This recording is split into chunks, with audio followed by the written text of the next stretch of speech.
Olá, Brasil! Olá, Portugal! Hoje é 17 de maio de 2021 e está no ar mais um Notícias Quebrando. O seu país sem vacina, sem Enem, sem bolsa de pesquisa e sem vergonha de notícias do The Library is Open. Eu sou o Rodrigo. Eu sou o Telo e, como o Rodrigo aí já puxou, a gente já vai entrar direto no Manicômio Brasil. Aquele mergulho. Nossa, mergulho na água podre do Na Manicômio lama. Brasil. Vamos lá, porque tem muita coisa ruim hoje. Semana passada a gente falou, né, sobre a CPI da pandemia, que começou aí. Essa semana tivemos aí a segunda semana da CPI da pandemia. E a gente vai trazer aqui um resumo bem rápido das coisas que aconteceram, porque aconteceu muita coisa. Vocês podem se informar. O pessoal da CNN tá fazendo um podcast basicamente diário, falando sobre o que aconteceu em cada dia da CPI, e tem vários sites de notícia dando resumos, então você pode acompanhar por aí. Mas para vocês aqui a gente vai trazer um resumo. Então essa semana foram ouvidos o presidente da Anvisa, o Antônio Barra Torres, que falou sobre a questão de o Bolsonaro ficar continuamente indo a eventos sem máscara e continuamente falando sobre a cloroquina e falando para as pessoas usarem cloroquina, que é uma coisa que a Anvisa já tinha falado que não era indicada, e ele continuava da mesma forma. E aí ele citou também quando houve a movimentação dentro da Anvisa, né, para que fosse adicionada na bula da cloroquina que ela funcionava contra a Covid, sendo que não existe nenhuma comprovação científica disso. E uma das pessoas que estava ali, basicamente, ajudando, né, incentivando a acontecer essa movimentação aí, foi a doutora Nissi Yamaguchi, que foi citada por ele nominalmente, ele não citou mais ninguém nominalmente, falando que ela foi uma das pessoas que estava ali tentando fazer, né, acontecer a tal da cloroquina. E a própria Nissi Yamaguchi já respondeu esse comentário, dizendo que o comentário dele não responde à realidade, e dizendo que se a CPI chamasse ela estaria completamente disposta a ir para poder falar sobre os bens da cloroquina. Ela é uma médica que defende a cloroquina, vai entender. Então, agora a CPI realmente está pensando em chamá-la, né, por conta desse momento aí que ela tentou fazer acontecer, basicamente, a cloroquina. Além disso, do presidente da Anvisa, foi ouvido também o Fábio Weingarten, é muito difícil esse nome dele, mas enfim, que é o ex-secretário especial de comunicação da presidência. Entre as coisas que foram faladas aí no depoimento do Fábio, foi que a carta proposta da farmacêutica Pfizer para que o Brasil comprasse as doses, que eram 70 milhões de doses da vacina para a Covid, ficaram paradas no governo por 2 meses. Elas não foram nem negadas, elas não foram nem aceitas, elas ficaram paradas 2 meses. Gente, que absurdo. Detalhe. E isso complementa a informação, né, dada pelo próprio presidente da Pfizer aí, que também foi ouvido essa semana, o Carlos Murilo, que é o presidente da Pfizer na América Latina, de que era interesse da Pfizer fazer com que o Brasil fosse uma vitrine da vacina deles. Porque é um país bem populoso, é um país muito grande. Então, assim, era de interesse também da empresa que o Brasil tomasse essas vacinas e que o Brasil fosse um lugar onde essas vacinas, né, fossem basicamente um pôster aí. O Brasil não topou, né? Como estamos aí vendo o que aconteceu depois disso. E não topou e nem falou nada, pelo jeito. Pois é. Negou, na verdade, depois de 2 meses, esperando. E aí, quem virou a vitrine dessa vacina da Pfizer? Ele mesmo, Israel, que tá aí explodindo a Palestina hoje. Então, assim, não só a gente se fudeu nesse processo, como ajudamos outras pessoas a fuderem outras pessoas. Além disso, o próprio presidente da Pfizer, né, o Carlos Murilo, presidente regional, é sempre bom lembrar, ele falou que nessa conversa que ele teve, nessa primeira apresentação de proposta, o Carlos Bolsonaro estava participando da reunião. Eu queria sempre lembrar que Carlos Bolsonaro tem um cargo estadual. Uhum. Por que ele não fica no Rio de Janeiro exercendo esse cargo? Ninguém sabe. É a pergunta de $1 milhão, né? Exatamente. Além disso, outro barraco que teve aí foi que em um dos depoimentos aí, um dia de abertura dos depoimentos da CPI, o Flávio Bolsonaro, né, sempre tem o Guinho, Zezinho e Luizinho, abriu a reunião xingando basicamente a CPI, falando que a CPI era só para poder prender as pessoas que eram a favor do governo e tudo mais. E aí o Renan Calheiros abriu a reunião logo depois da fala do Flávio Bolsonaro, mostrando o número de mortos por Covid no país. E, além disso, né, ele criticou a viagem aí do Jair Bolsonaro para Alagoas durante essa semana, porque, né, o Brasil está acabando, porque o senhor está fazendo isso. E aí o Bolsonaro foi lá e deu uma entrevista lá no Alagoas dizendo que tem vagabundo inquirindo pessoas de bem na CPI. E é isso, gente. Continua essa confusão toda. Lembrando que na semana que vem a gente ainda tem as oitivas com o ex-chanceler, né, o Ernesto Araújo, e o Pazuello, que tem aí uma movimentação que aconteceu com relação ao Pazuello, que é a Advocacia Geral da União fez um pedido para que o Pazuello não precisasse falar nada durante a CPI, ele podia ficar calado para evitar que ele produzisse provas contra ele mesmo. Sim. Gente, que cerco. Eu ia perguntar se ele ia tentar fugir de novo, porque semana passada ele já tinha fugido. Ele inventou que estava com alguém, com Covid e tudo mais, pois é. E então, assim, o Renan Calheiros foi contra essa decisão, né? Ele recorreu ao Supremo para evitar que essa decisão fosse aprovada, mas até onde eu consegui apurar aqui ainda não temos uma resposta definitiva. Mas é isso, você tem um general que fica atrás da mesa com o cu na mão e sem falar nada, basicamente. Basicamente uma música do Legião Urbana, né? Exato. E esse foi só o pandemônio que está acontecendo na área da saúde. Porque agora nós vamos para o pandemônio que está acontecendo na área da educação. Só deixa eu fazer um comentário aqui, que eu quero ver esse circo pegar tanto fogo, mas tanto fogo, que não vai sobrar nada. Pois é, e assim, depois dos depoimentos dessa semana, é bem provável que semana passada era só um pensamento, né, que talvez Carlos Bolsonaro iria ter que comparecer à CPI, mas agora é quase certo que ele vai sim ter que ir para a CPI, porque, né, o nome dele está aparecendo continuamente. Será que ele vai desmaiar? Foi ele que desmaiou no debate ou foi o Flávio? Não, foi o Flávio. Enfim, eles são todos iguais pra mim. É, então, é difícil às vezes, né? Por isso que eu chamo eles de Huguinho, Zezinho e Luizinho, porque uns bostão que fica seguindo o pai pra cima e pra baixo. Então, enfim.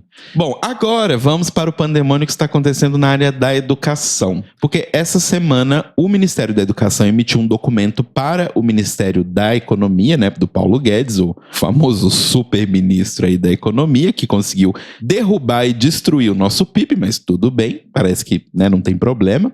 Eles mandaram esse documento oficial aí para o Ministério da Economia dizendo que a verba destinada para o Enem de 2021 é insuficiente para aplicar a prova para todos os participantes. Além disso, o documento também diz que vai faltar dinheiro para pagar aproximadamente 92 mil bolsas de estudo em todo o Brasil. Bolsas essas tanto de graduação quanto de pós-graduação em todos os níveis, né? Mestrado, doutorado e pós-doutorado. Então, assim, não basta que o Ministério da Educação pague uma miséria para pesquisadores no Brasil, como essa miséria está para ser basicamente anulada, vai transformada em zero. Além disso, dentro do documento aí que foi enviado, é de acesso público, a gente pode deixar o link para vocês lerem todo o documento do Ministério da Educação, mas foi dito também que, dentre esses pesquisadores que vão ter as bolsas cortadas, 795 estão vinculados a 109 projetos de combate à Covid. Ou seja, vai prejudicar ainda mais a situação da pesquisa contra a Covid e o cuidado contra a Covid no Brasil.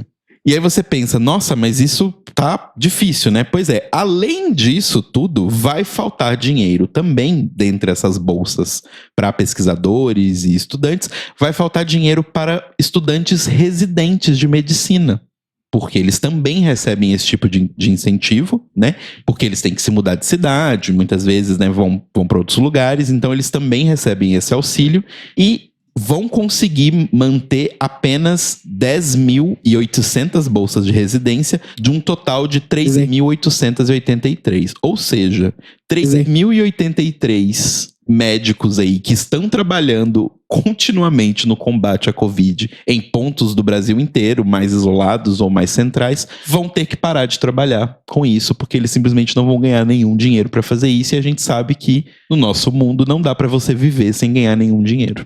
A coisa está generalizada. Além disso, tem outros pontos, né? De não vão ser possíveis reimprimir livros infantis de educação, também sem esse dinheiro. Então a situação está completamente assim, destruída. O INEP, né, que aí é um órgão associado ao Ministério da Educação, soltou uma nota, logo depois que essa nota aí saiu na imprensa, dizendo que, na verdade, tem dinheiro sim pro Enem. Então, fica essa dúvida no ar. O Ministério da Economia disse que o bloqueio do Jair Bolsonaro que ele fez lá em abril de algumas das finanças, né, não tem necessariamente uma ligação direta com essa falta de dinheiro aí que está acontecendo no Ministério da Educação, e que eles vão tentar rever esse orçamento, vão ver como podem fazer, e caso novas projeções de despesas obrigatórias indiquem uma queda no valor projetado das despesas, os valores bloqueados serão reavaliados. Ou seja, a gente guardou o dinheiro, a gente bloqueou para vocês usarem, mas se precisar de verdade, a gente libera. Mas fica aquela coisa, por que essa confusão inteira? Né? E tipo, será que vai realmente liberar isso tudo? Então, é isso, gente. Pode ser que o Enem já, assim, oficialmente, né, o próprio Ministério da Educação, nesse documento, eles já adiaram o Enem de 2021 para janeiro de 2022, para ver se, né, eles conseguem ganhar um tempo aí, mas é provável que o Enem não aconteça, ou se ele aconteça para não todos os estudantes inscritos. Nossa, gente. Lembrando que o Enem, ele não só é uma prova importante pra gente... Lembrando sempre, coisas que estão usadas pra gente poder fazer a avaliação de como está o país, estão sendo jogadas às traças, né? A gente falou do censo, então se não tem censo, não tem problema. E se você não tem um exame nacional do ensino médio, você não sabe como está o nível do seu ensino médio. Então se você não sabe como está o nível, tá ótimo. Sim. Além disso, né, além de fazer essa medição, lembrando sempre que hoje no Brasil o Enem é usado tanto para ingresso de universidades, né, tem universidades particulares e públicas que usam o Enem como a sua primeira etapa de provas ou até mesmo como processo completo. A nota do Enem é utilizada para o SISU, que é o programa aí de financiamento para que as pessoas possam fazer universidades privadas. Então é isso, gente. Não só a nossa saúde está fodida, como também está fodida a nossa educação. E para a última notícia, que também mostra que a gente vai mal em todos os quesitos, agora falando sobre segurança. A primeira vereadora trans eleita de Niterói, né, a Beni Brioli, aí, que a gente super comemorou quando ela foi eleita no ano passado, infelizmente soltou uma nota aí oficial nas suas redes dizendo que ela deixou o país por um tempo. Ela vem sofrendo ataques, né? A gente já falou sobre isso aqui algumas vezes, Notícias Quebrando. A Beni vem sofrendo ataques desde quando ela foi eleita. Detalhe, ela foi a vereadora mais votada em Niterói. Então, assim, ainda assim, ela está sofrendo ameaças constantemente. E nessa última sexta-feira, ela gravou um vídeo falando sobre essa situação que ela está passando. Eu vou fazer uma aspas aqui para ela e para a equipe, ok? Abre aspas. Nós estamos sofrendo uma das maiores violências políticas deste país. Nós, mulheres negras, travestis e transexuais. É impossível que depois de todas as denúncias, de todas as cobranças às instituições nacionais e internacionais de direitos humanos, eu não tenha uma resposta. Eu não posso exercer no parlamento, onde o povo me colocou, a minha função e meu exercício de vereadora. Além disso, ela falou que desde que ela foi eleita, né, de lá pra cá são incontáveis as agressões que sofri nas ruas e nas redes, como por exemplo um e-mail citando o meu endereço que exigia a renúncia do cargo. Caso contrário, iriam até a casa dela e iriam matá-la. Além disso, outras coisas que aconteceram, como a Beni recebendo comentários nas redes sociais dela, desejando que a metralhadora do Rony Lessa a atingisse. Então, assim, a gente não sabe quando ela vai voltar. Obviamente, isso não deve ser divulgado, né? Provavelmente, por questão de segurança dela, mas é isso. Nós conseguimos, através de violência, expulsar uma mulher trans negra mais votada entre todos os vereadores de Niterói do país, porque a gente não consegue respeitar os outros. E esse foi o Manicômio Brasil. Vamos agora então para a nossa coluna de cidadania, que é praticamente um Manicômio Brasil parte 2. Mas tem algumas coisinhas boas aqui, pelo menos. Não é o caso dessa primeira. Quem tava de olho aí no Twitter na última semana deve ter visto aí alguns relatos de crimes de orientação LGBTfóbica acontecendo em Curitiba.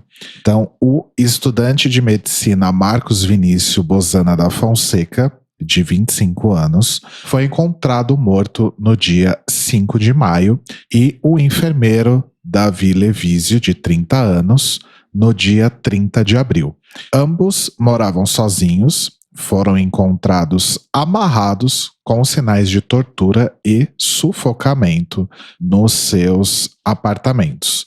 A apuração indica que o autor ou os autores desses crimes conheceram as vítimas por meio de aplicativos de relacionamento com o encontro nos seus apartamentos. Esses crimes podem estar relacionados a outras 2 mortes recentes de homens gays. O militante do movimento dos trabalhadores rurais sem terra, Lindolfo Kosmaski, de 25 anos, em São João do Triunfo, também no Paraná. Que a gente falou semana passada, inclusive, né? Exato, que foi encontrado morto no carro dele no dia 1º de maio. E do professor universitário Robson Paim, de 36 anos, em Abelardo, também Santa Catarina, que foi encontrado morto no dia 17 de abril em um dos quartos da casa em que ele morava. Depois desses casos, então, e também com o aumento aí de denúncias de crimes LGBTfóbicos durante a pandemia, a Aliança Nacional LGBTI+, lançou na última segunda, dia 10, o Manual para Evitar a Violência LGBTI-fóbica. É uma nova versão desse manual que, enfim, a versão anterior era bem antiga. Segundo a aliança, foi criada quando não tinha internet e nem aplicativos. Então, amores, esteja você em Curitiba ou no Paraná ou em qualquer outro lugar do mundo, muito cuidado na hora de marcar encontros. Primeiro que talvez você devesse estar evitando marcar encontros porque nós estamos no meio de uma pandemia. Mas, se ainda assim o fizer, tome muito, muito, muito cuidado, porque, enfim, a coisa não tá fácil e esse tipo de encontro não é uma coisa nada segura. Numa notícia boa, começamos aí então em vários estados a vacinação contra a Covid-19 para grupos com comorbidades. E esses grupos incluem aí também pessoas vivendo com o HIV, além de outras comorbidades relacionadas com hipertensão, diabetes, pacientes em diálise e várias outras aí. A primeira faixa etária de pessoas com comorbidades que deverão procurar uma unidade básica de saúde para se imunizar é de 55 a 59 anos, mas já existem alguns casos em que a vacinação está disponível para pessoas a partir de 18 anos de idade. Então fiquem de olho, amores, se informem aí para entrarem aí na fila da agulhinha, né? Eu tô aqui ansiosíssimo porque eu sofro de hipertensão, então eu devo conseguir me vacinar aí nessa leva das comorbidades. Então, tomara que chegue minha faixa etária logo. Não tá tão longe, né? Não, tá pertinho. Outra notícia boa, essa é bem boa, é que o, abre aspas, jornalista, fecha aspas, Reinaldo Azevedo, a Editora Abril e a Rádio Jovem Pan foram condenados a indenizar a nossa querida Laerte Coutinho no valor de R$100 mil. Em 2016, o Reinaldo Azevedo, na época trabalhando na Veja e na Rádio Jovem Pan. Nossa, que combo, né? Enfim, chamou a Laerte de, é uma lista longa, tá? Baranga moral, baranga na vida, falsa senhora, homem e mulher, fraude de gênero, fraude moral e farsante. E tudo isso por quê? Porque o Reinaldo Azevedo estava criticando como a Laerte se posicionou contra o golpe sofrido pela nossa ex-presidenta Dilma. Saudades da minha ex. Na ação movida pela Laerte, ela foi representada então pelo Paulo Iotti, olha só, e pelas advogadas Márcia Rocha e Ana Carolina Borges, e o argumento foi de que a liberdade de expressão tem os seus limites e que o jornalista extrapolou a crítica à charge da Laerte e partiu para ataques morais e sobre a sua sexualidade. A Laerte vai doar o dinheiro da indenização para a Associação Mães pela Diversidade. Olha só que incrível. Então, mais uma vitória aí pra gente, mais uma vitória aí pra nossa querida Laerte, que anda tendo aí momentos bem difíceis, né? Inclusive acabou aí uns pouquíssimos meses atrás, acabou aí de se recuperar da Covid-19. Beijos aí pra nossa querida Laerte, esperamos a sua presença aqui no The Library is Open em algum momento. Beijos, Laerte. E também, na semana passada, o nosso queridíssimo Gil do Vigor. Eu amo que ninguém chama ele de Gilberto Nogueira, né? É só Gil do Vigor. Gildo Vigor. Gil do Vigor. Ex-BBB aí, quase finalista dessa edição que acabou de acabar. Gil sofreu aí um ataque homofóbico vindo do conselheiro do Esporte Clube de Recife, o time de futebol, o Flávio Cury. O que aconteceu? O Gil é torcedor do esporte, enfim, e tá todo mundo tentando aí se aproveitar de alguma forma da fama e da popularidade que ele conseguiu durante o BBB. E aí o esporte chamou ele pra ir lá, pra visitar, pra ganhar uma camisa com o nome dele, fazer uma dancinha, etc. E o tal do Flávio Cury não gostou muito disso. Ele mandou um áudio aí de WhatsApp que foi divulgado pelo deputado estadual Romero Albuquerque, do PP, que inclusive pede aí a expulsão do Flávio Cury do Conselho do Esporte. O áudio dizia o seguinte, abre aspas, 1,2 milhões de visualizações, arretado. 1,2 milhões de pessoas achando que o esporte só tem viado, só tem bicha. Vai vender a camisa. A viadagem todinha vai comprar? Vai ser lindo. Se ele tivesse feito essa dancinha na casa dele, ou no bordel, eu não estava nem aí. Foi dentro da Ilha do Retiro, né, rapaz? Isso é uma desmoralização. Isso é ausência de vergonha na cara. É isso que estamos vivendo. Não tem mais respeito por pai e filho. É a depravação. Isso é o retrato do que o PT deixou pra gente. É exatamente isso. Fecha aspas. Eu amo que até o PT entrou. Sempre tem aquele meme, né, do cara lá do Tokusatsu aparecendo. Mas e o PT, hein? E o Lula? Pois é, faltou falar do Lula, né? Enfim. Então, vamos torcer para que esse cara aí, esse Flávio Cury, sofra as consequências disso. Acho que a expulsão do Conselho do Esporte é pouco. O Gil declarou que realmente foi a primeira vez, né, que ele sofreu isso desde que ele saiu do BBB. Mas, obviamente, a gente sabe como é, né? A gente sofre isso em vários momentos da nossa vida, algumas pessoas até diariamente, né? Uhum. Então ele realmente ficou bem abalado com tudo isso. E, inclusive, isso vai fazer parte do seu livro, né? Gil está escrevendo um livro aí que vai ser lançado, editado e lançado pela Globo Livros, que vai se chamar Ato de Resistência, em que ele vai, inclusive, colocar essa história aí, né? E Gil tá aí assinando contrato com a Globo. Com a Vigor. Assinou o contrato com a Vigor. Agora ele é o Gil da Vigor. Inclusive, se a Vigor tivesse... Eu tava pensando isso desde o começo do BBB. Tipo, cara, a Vigor deve estar só esperando ele colocar um dedinho do pé pra fora, claro, pra lançar esse contrato, né? Seria muito desperdício se eles não fizessem isso. Então, muito sucesso ao Gil aí, né, que ele consiga fazer bastante coisa. Diz a Globo que o contrato não vai interferir nos planos dele de fazer o PhD. Eu já quero um reality show do Gil vivendo a vida de PhD dele.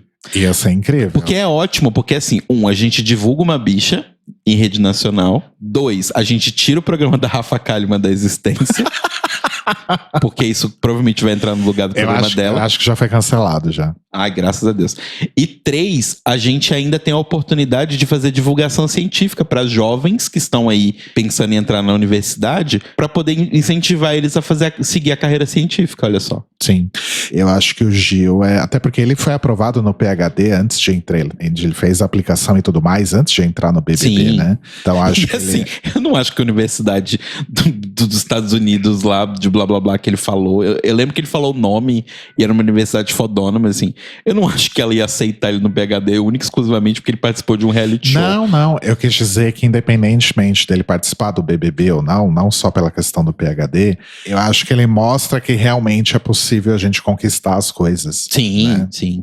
Super. Principalmente sendo uma pessoa LGBT, uma pessoa preta, enfim, pobre, Afeminadíssima. né? Então, que bom, né, que a gente tem ele aí. Tomara que ele realmente faça coisas boas e que ele renda bastante aí, né? Porque a gente precisa de mais exemplos aí como o Gil, que ele não vire aí os ex-BBB que duram 6 meses e depois você esquece. Não, né? eu acho que o Gil tem potencial pra... Assim, ele não quer seguir a carreira política, né? A área dele é outra, mas ele tem um potencial grande pra se tornar uma pessoa por si só. Tipo, o Jean, por exemplo, sabe? Uhum, sim. Ele já falou que quer ser presidente do Banco Central, né? Então, Meu sonho. Lula presidente, Pablo vice e Gil no Banco Central. É tudo que eu quero, gente. Gil do vigor do Banco Central. Exato. Né? E só uma nota aqui de desgraça, na verdade, quem substitui o programa da Rafa Kalimann é a Carol Conká, segura essa. Olha, já é melhor que o programa da Rafa Kalimann. Nossa, qualquer coisa, né? E pra gente terminar, então, aqui essa coluna de cidadania com uma nota um pouco triste, a gente deixa aí o nosso carinho e a lembrança da Rani Mercês, que é uma ativista e líder comunitária de Morro das Pedras, em Belo Horizonte. Uma referência aí na luta da mulher, das pessoas negras, travestis, jovens e estudantes, que faleceu por conta aí da Covid-19 na semana passada. Então, forças aí para a família, amigos e colaboradores da Rani Mercês. E vamos então para nossa coluna internacional, que hoje está religiosa. Porque a primeira notícia é a seguinte: lá na Alemanha, mais de 100 padres da Igreja Católica Romana aderiram aí à iniciativa Liebe Genuit, que numa tradução seria O Amor Vence, que eles vão fazer uma bênção geral aí para vários casais, né, que querem se casar na Igreja Católica, porque tem... E além de casais LGBTs aí que vão ser abençoados por esses padres, vão ser também abençoados pelos padres casais heterossexuais clássicos, casais divorciados e casados novamente, que é uma coisa que, para você que não sabe, se você divorciou, você não pode casar na Igreja Católica de novo. Casais que não querem se casar, mas só querem receber uma bênção aí da sua relação. Então, assim, a ideia deles, né, o que eles disseram, o Christian Odin, que é um padre da cidade de Gelden, na Alemanha, disse o seguinte: nós vamos ter toda a diversidade do amor. Se dissermos que Deus é amor, não posso dizer às pessoas que abraçam a lealdade, a união e a responsabilidade para com o outro que o amor deles não é amor, que é um amor de quinta ou de sexta classe.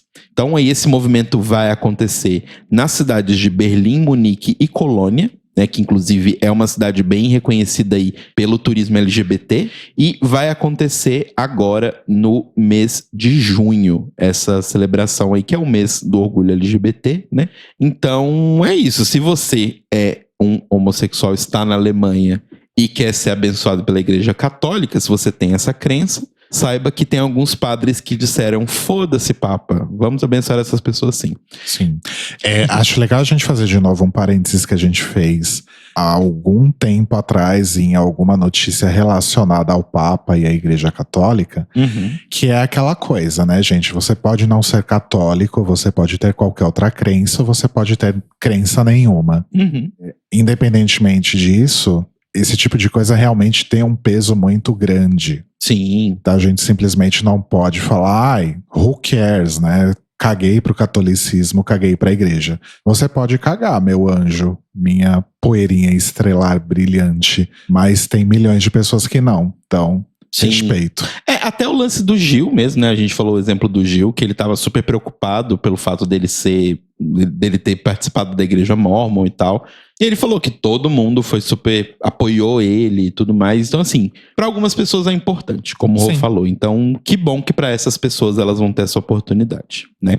E continuando aí em igreja, a gente vai para os Estados Unidos, onde o Megan Hoher foi eleito aí como o primeiro bispo trans da igreja luterana nos Estados Unidos. O Meghan tem 41 anos, ele já tinha sido o primeiro pastor luterano trans dos Estados Unidos, né? Depois dele vieram outros pastores, mas aí agora no dia 12 de maio ele foi eleito como bispo da região da Califórnia e Nevada, e é a primeira pessoa transgênero não binária eleita para o cargo de liderança aí dentro da denominação cristã americana. Então, parabéns pro Meghan, ele deu até uma nota ali no Twitter dele que foi o seguinte, abre aspas, se minha eleição o confunde, que essa confusão o inspire a notar todas as outras coisas maravilhosas que Deus está planejando e que você pode ter perdido. O chamado de Deus se estende a mais pessoas do que você poderia esperar, em mais lugares do que você poderia esperar e com mais frequência do que você poderia esperar. Então, seguindo a mesma coisa que a gente falou na notícia passada, pra gente que não segue essa religião, tudo segue igual, mas que bom, né, que a gente tem passos sendo dados pra frente aí, e parabéns pro Meghan Horror. Vamos agora então para o nosso boletim Greg Reyes, o seu drops de notícias sobre RuPaul, Drag Race e correlatos. Semana passada fomos aí surpreendidos com um trailer de Drag Race Espanha. Então é o trailer aí chamado de Party Trailer, de mais ou menos aí 1 minuto e meio, que mostra as queens na boate, fervendo horrores, muita diversão e alegria, muitas piadas, enfim. E o trailer traz também a presença aí dos jurados fixos, né, de Drag Race Espanha, a Ana Locking, o Javier Ambrosi e o Javier Calvo, e também de Mama Supreme Deluxe. O mais legal aí desse trailer é que ele nos traz a data de estreia oficial de Drag Race Espanha. E é dia 30 de maio. Então Drag Race Espanha vai chegar mais cedo do que nós imaginávamos, como diria a drag queen RuPaul. Drag Race Espanha então será exibido via streaming no WOW Presents Plus em todos os territórios, exceto a Espanha, onde será exibido no A3 Player Premium. Quem quiser ver aí esse trailer é só dar uma corridinha no canal da WOW Presents no YouTube. E ontem, né, nesse último domingo, aconteceu aí o MTV Movie and TV Awards. E RuPaul's Drag Race estava concorrendo aí a 5 categorias. Então, melhor elenco de reality show, melhor série de competição, aonde concorre aí com outros nomes que incluem Legendary, melhor apresentador para a RuPaul, competindo aí com Nicole Byer e Tiffany Haddish. Então, eu acho um horror se RuPaul ganhar esse prêmio, né? Melhor briga. Oi! Que premiação que tem uma categoria melhor briga? Uma premiação da MTV, né, gente? Sempre. Melhor briga pelo momento ali Tamisha e Candy no Untucked. E também é o prêmio de Reality Show Internacional por Drag Race UK. Então, a premiação já aconteceu, mas vamos ver aí, depois a gente traz para vocês então se RuPaul agarrou aí mais algum troféu para colocar ali na sua lareira, na sua fazenda do fracking. E rolou toda uma treta aí em relação ao episódio do Snatch Game da atual franquia aí em exibição, que é a Drag Race Down Under. Quem assistiu aí viu que a Anita Wigglett fez a Queen Isabel. A Rainha Isabel. Entre várias piadas aí, rolou uma piada envolvendo o Príncipe Andrew, né, que atualmente aí é a persona não grata, digamos assim, da família real, né? Quem não é uma persona não grata da família real? Mas dentro da família, quer dizer, né? Ah, tá, porque a Meghan e o Harry são personas não gratas, mas fora da família. É, exato.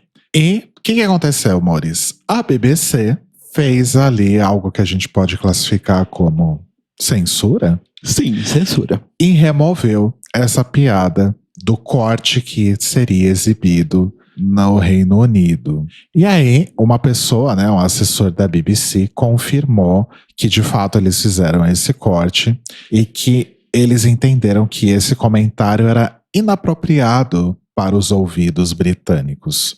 E disse o seguinte, abre aspas, a BBC eventualmente faz edições a programas que são adquiridos de acordo com as expectativas da audiência do Reino Unido.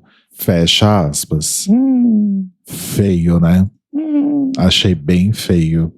Falando ainda sobre Drag Race Down Under, a nova moda aí na internet é discutir... Desarmonização facial.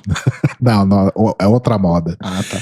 É discutir se RuPaul realmente estava Down Under. O que está acontecendo? As pessoas estão ali notando, de acordo com a dinâmica do programa e com a edição, que talvez RuPaul não estivesse lá em pessoa. Talvez as queens estivessem interagindo com uma tela verde. Quem levantou essa bola aí foi uma TikToker, sempre eles, né? A Amber Terra, que disse que acha que RuPaul não está lá. Foi mostrando aí alguns clipes dos episódios até agora e indicando que eventualmente as queens talvez estivessem interagindo com tela verde, porque as falas delas eram bastante scriptadas. Até aí, tudo bem, né? Mais um dia. Até aí, segunda-feira em Drag Race. Mais um dia em RuPaul's Drag Race. Mas ela indicou coisas do tipo: não tem cenas em que você vê ela próxima às queens, enfim. Então. Bom, é porque a RuPaul é americana, ela ainda é covideira, né? O povo da Austrália não tem mais Covid. Ela ainda é roteadora de Covid. Exato. Né? A RuPaul é tipo a DK, né? Levando o Covid pra Austrália. Então é isso, Maurício. Fica aí essa dúvida se de fato RuPaul esteve Down Under, né? Isso é uma grande bobagem, porque, enfim, tem fotos da RuPaul na Austrália com a Michelle e tudo mais, né? Mas vai saber. E para finalizar o Drag Race de hoje, a gente conta que a nossa finalista aí da Season 13, a Rosé, acaba de lançar aí o seu primeiro single, o seu primeiro trabalho autoral, chamado The Devil in the Details. Então, a faixa saiu aí na última sexta, o pessoal tá amando, tem toda uma vibe aí pop anos 80, e é a primeira vez, de fato, que a Rosé lança um trabalho autoral, né? Ela já tinha o trabalho ali com as Stephanie's Child e ela também teve aí um vídeo com mais de 234 mil visualizações e que ela faz um cover de Gimme What I Want, da Miley Cyrus, além de outros vídeos do estilo que ela tem feito no YouTube. E a Rosé atualmente está fazendo parte aí da Drive and Drag Saves 2021 Tour, enfim, que é a Work the World versão drive-in, né? Então, sucesso aí para nossa querida Rosé. Da Blackpink. E assim a gente encerra o Drag Race dessa semana. E para finalizar, a gente vai para nossa coluna de entretenimento. Para contar para vocês, algumas semanas atrás a gente falou sobre os 50 anos aí da Nostro Mundo, né? E o Zeca Prudente, que trabalhou na Nostro Mundo, ele começou lá quando ele tinha 19 anos, né? Ele trabalhou inicialmente como barman, depois foi camareiro e depois foi promovido a assistente de DJ, que na época era maestro ou sonoplasta. E aí depois foi promovido a DJ e trabalhou lá até os anos 2000. Ele falou numa entrevista que ele deu pro Gay Blog BR que ele vai lançar um livro falando sobre toda a história aí da Nostro Mundo e sobre pessoas importantes que construíram a cena LGBT aí no Brasil, né? Ele cita nominalmente a Condessa Mônica, né, que foi a fundadora aí da Nostro Mundo, que foi a primeira travesti empresária do Brasil, de acordo com ele. Não sei se isso é um fato, mas me parece plausível. Eu acho que sim. Mas ele vai entrevistar várias pessoas e o livro tem um provável lançamento aí para janeiro de 2022. O livro, por enquanto, se chama Nostro Mundo, a verdadeira história. E a gente vai deixar no link para vocês lerem essa entrevista dele com o Gay Blog, que é bem legal, assim. Ele conta várias coisas sobre diferenças entre ser um LGBT hoje e ser um LGBT naquela época, e sobre a noite, né, as diferenças sobre a noite aí. Então, é bem legal, a gente vai deixar o link para todo mundo ver. E a última notícia é que saiu aí uma notinha da Entertainment Weekly que a gente viu a primeira foto de Billy Porter como a fada madrinha aí da Cinderela do filme da Camila Cabello, né, que vai sair da Amazon Prime em setembro. E a fada madrinha, na verdade, se chama Fab G, que é uma fada madrinha não binária. E saiu a primeira foto, o figurino é bonito, Billy Porter, né, como sempre, maravilhoso. Mas não é nada mais do que isso, assim. Saibam apenas que o filme da Cabedion com o Billy Potter, que além dos dois tem outras pessoas grandes aí no elenco, como a Idina Menzel, o Pierce Brosnan e tal, e como produtor tem o James Corden também, vai sair em setembro. Então, se você está animado aí pra ver a história da Cinderela de novo, mas dessa vez com um olhar um pouco menos whitewashed, vamos colocar assim, aguarde aí na Amazon Prime sair em setembro, logo depois sai em todos os streamings por aí, né, da locadora do Paulo Coelho. Como é que a Camila Cabello foi parar no meio de tanta gente talentosa? Ela é talentosa, ela só não imagino que ela seja uma atriz talentosa, né, mas o talento dela deve estar em outro lugar, mas até aí... Prevejo um fiasco tipo Valentina fazendo Rent. Ah, vai que, né? Sei lá, a Whitney fez um filme. Ela não é uma boa atriz, mas ela fez um filme, então... Ah, mas ela era a Whitney, né? Ah, sei lá. Enfim. Boa sorte aí pra Camila Cabedion e pro Billy Potter. Havana ou Naná. E o Notícias Quebrando de hoje tem informações de CNN Brasil, Carta Capital, Estadão, O Globo, Observatório G, Bem Paraná, Terra, Gay Blog, Revista Fórum, UOL, do Twitter da Isa Lourença, do canal de YouTube da UOL Presents, do jornal 140, do The Guardian, do Dazed Digital e do Screen Rant. Você tem alguma indicação boa essa semana? Eu acho que só vou deixar de indicação aqui uma coisa que acho que todo mundo é muita gente, né? Mas acho que muita gente já tá vendo, porque já era uma coisa muito esperada, que é a série do caso Evandro, lá na Globoplay, que enfim é uma história que a gente ficou conhecendo por causa do podcast Projeto Humanos, né, do Ivan Mizanzuki, que aí virou série de TV, virou livro, que já tá em pré-venda na Amazon. Acho que até já esgotou a pré-venda, né? Eu não sei. E eu tô gostando bastante. Eu, como muito fã do podcast, né? Ouvi várias vezes, inclusive. Eu tô gostando muito de como está sendo adaptado para a TV. Eu tô realmente gostando bastante a história sendo contada numa nova linguagem, né? Uhum. Então, super vale a pena, tanto para quem ouviu o podcast, como para quem não ouviu e quer saber o que é o barulho a respeito disso, né? Minha indicação também era o Projeto Humanos. Todo mundo que puder assistir aí, assista, porque mesmo que você tenha acompanhado o podcast, tá sendo bem legal, assim, tá bem produzido, tá bem interessante a forma como a história tá sendo contada. Então, parabéns aí pro Ivão. E é isso. Assistam Projeto Humanos. Eu achei que você ia falar de Love, Death and Robots. Eu não falei, porque assim, eu acho que... Ok, vale a pena assistir, mas eu acho que a primeira temporada, o primeiro volume, né, é muito melhor que o segundo. Mas se você não assistiu o primeiro volume, assista o primeiro e o segundo, porque eu acho que vai ser uma experiência divertida pra você no Netflix. Aí, Love, Death and Robots são basicamente histórias antológicas, né? Cada episódio aí é uma história diferente, sempre produzido por pessoas diferentes. Então era uma vibe meio... Como é que chamava aqui? Animatrix. Lembra do Animatrix? Sim. Numa vibe mais ou menos daquela. Então você tem produtores diferentes, com estilos diferentes, fazendo histórias diferentes. A ligação entre todas elas é que todas têm esses três elementos, entre aspas, né? Então você tem o amor, sempre, seja ele um amor sexual, um amor afetivo. Death, sempre envolve uma perseguição aí, uma situação de quase morte ou morte. E Robots, que é um pouco mais amplo, mas assim, pode colocar que é ficção científica, vai. Então, são sempre histórias nesse contexto, mas são histórias bem interessantes. E é muito legal pra você conhecer pessoas, do tipo, da primeira temporada, a gente conheceu um ilustrador que fez um dos episódios, que é aquele episódio da menina que tá fugindo, sabe?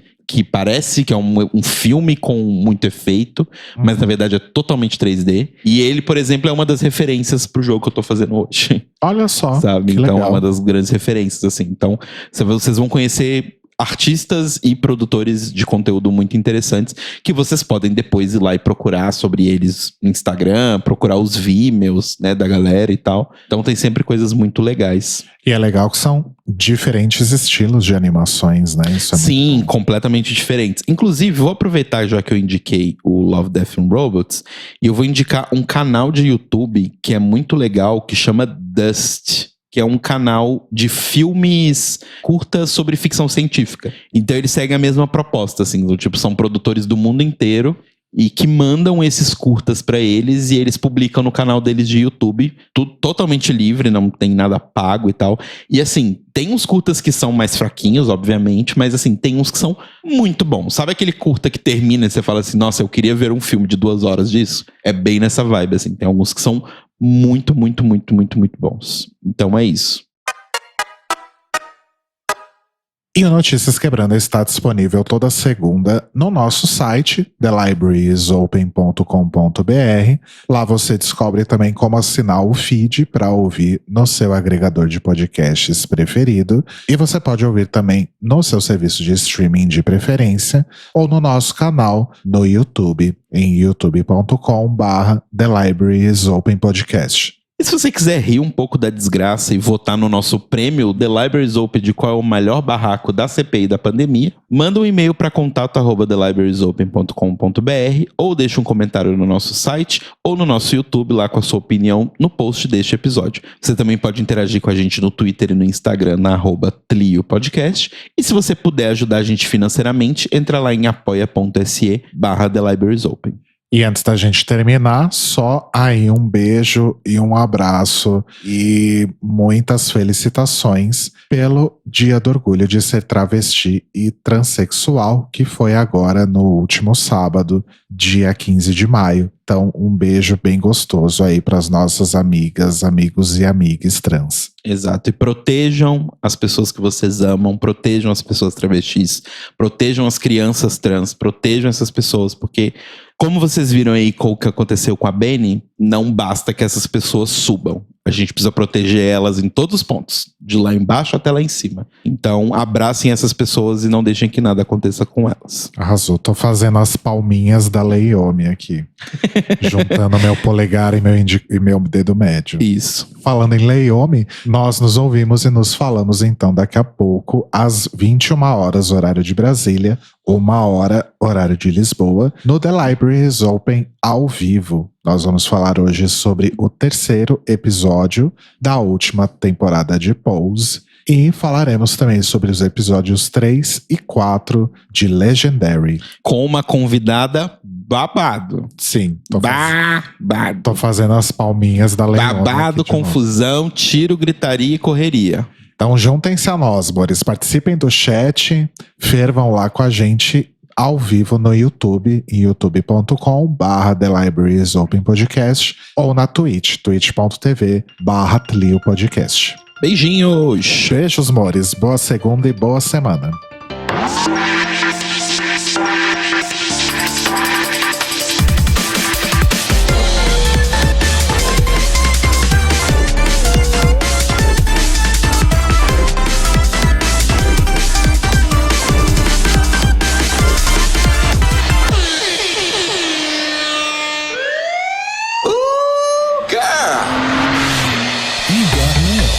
Esses são os nossos queridos apoiadores que nos ajudam a fazer do Tlio um podcast cada vez melhor por meio da nossa campanha no Apoia-se.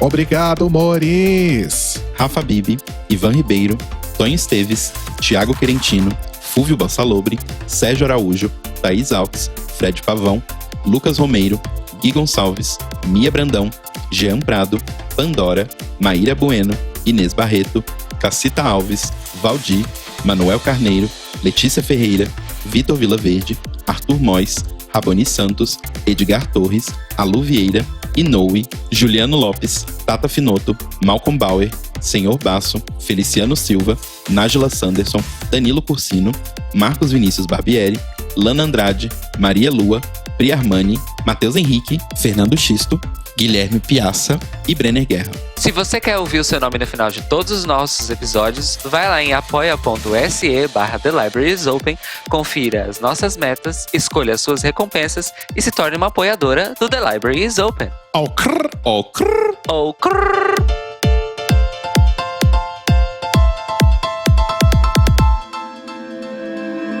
Este podcast faz parte do movimento LGBT Podcasters. Saiba mais em www.lgbtpodcasters.com.br ou usando as hashtags e @LGBTpodcasters no Twitter e no Instagram.